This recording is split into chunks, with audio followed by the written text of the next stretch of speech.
I think people that are hurting hurt people. So if you're Yes, disgruntled in your life or unhappy or whatever, you want other people to see that, Yeah, and feel that. And so, and it's not on purpose.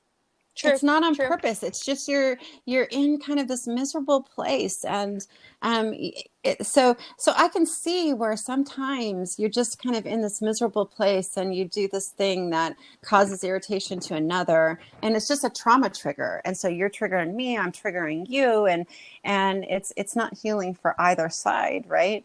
And it's just a matter of understanding that we're all coming from a triggered place too. So Yeah, you're right. and just being and managing your own trigger, saying, hey, okay, why am I feeling a certain kind of something about Yeah. this? Why is this affecting me this way?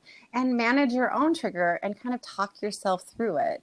And it's amazing because it brings so much healing, because you're not all kind of in that lower space of, oh, why'd they say this to me? I don't understand. I'm such a, and so and I'll give you the perfect example. Because I do public speaking about I'm very public about my story. I have had people say derogatory, negative things about me, and it's not anything that I can do anything about. It's just who I am as a person. I have my lips are too big, or whatever. I'm fat, or Mm-hmm. whatever the thing is, right? And before, I used to take to heart whatever those things were, and say, "Oh, I need to fix myself. I need to do X, Y, and Z, and it's because I am bad that these people are doing this." And it dawned on me that I am who I am, and I can't change any part of me, and I wouldn't want to, because I was made this way. And so me having that comfortability within myself, then their comment no longer bothers me. So I've worked through that trigger, you see. And so not that it doesn't hurt, because sometimes it is very painful, especially if it's coming from a close friend or somebody that's in your environment that you consider, a like-minded individual. Mm-hmm. And the other thing is, sometimes people are just having an off day or an off time, and they need somebody to kind of be there and kind of talk them through that time. So it just depends on the circumstance. Being in a community means that it's kind of like a family. You have some people in the family that you're not necessarily fond of, and then you have people that you just really enjoy hanging out with in the family, and then you have people that you have to be around because they're family. You know what I mean? So it's just like that. That's what we are, a family. And so we have to kind of navigate it as such, I think. That's how I feel Yeah. anyways.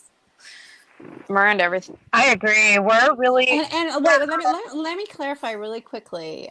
Family can also be a threatening thing, right? Because some people exactly. have been abused in the family. So because they're family doesn't necessarily mean they are kind or good or have your best intentions in mind. So be very, very mindful of Yeah. that and protect yourself. Be that protector that you didn't have growing up. Be that protector for yourself, and just know that you're worth it, right? You're worth Yeah. it.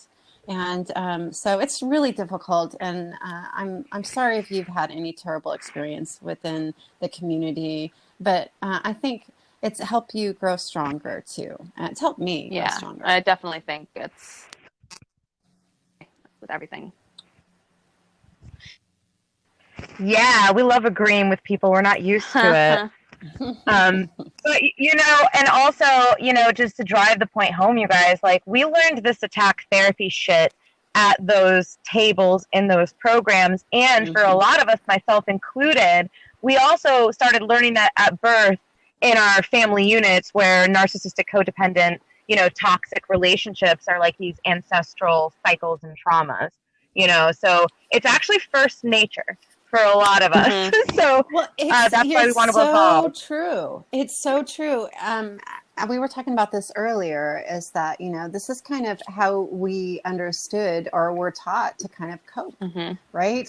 These behaviors, whether it was dysfunction in the family or the program, that we were at. That's we learned how to spot other people's faults. We learned how to debate to win. We learned all of those bullying kind of behaviors. We learned the distrust, all of that kind of stuff. And so those are all very learned behaviors. But the beautiful thing is that we can change all of that. Our brain is a very powerful thing, right? So we can actually change the dynamic of how we think if we're really proactive in our healing, right? So we can change exactly how we move and how we process information just by doing our healing work, right? So and you can tell people who have kind of done the work versus people who have not. And so, being mindful to that's a whole nother conversation, is having, mentoring, right? So somebody coming newly into the community and kind of helping another as they kind of navigate the environment is a really good thing, right? Yeah. So that's important.